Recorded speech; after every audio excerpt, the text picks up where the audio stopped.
घर वाला तोर सुने करता बेसाली लागे ये जन्म में हमनी के मिलना रे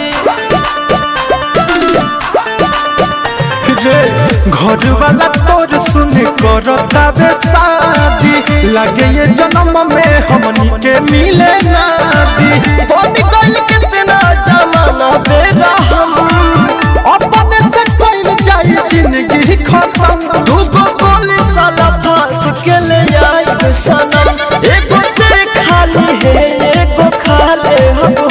दूगो गोली साला फांस के ले आई सनम एगो ते खाली है एगो खाले हम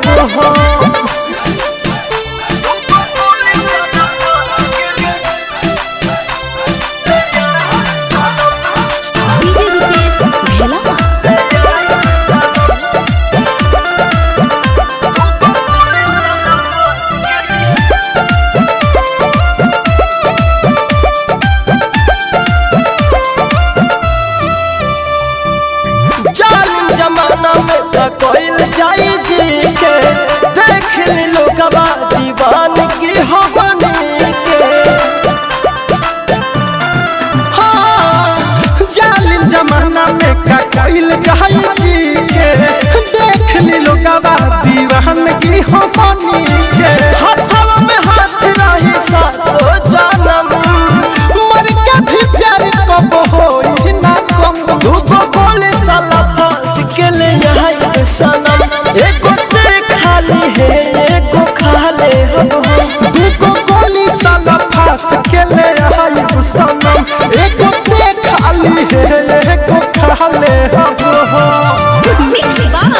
Aditya Recording Studio, Gopalganj.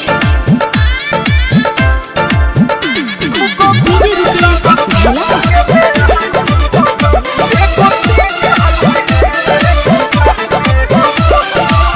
बतियाई सबरो छपाई अखबार में मुन मतल भी कमर गइल प्यार में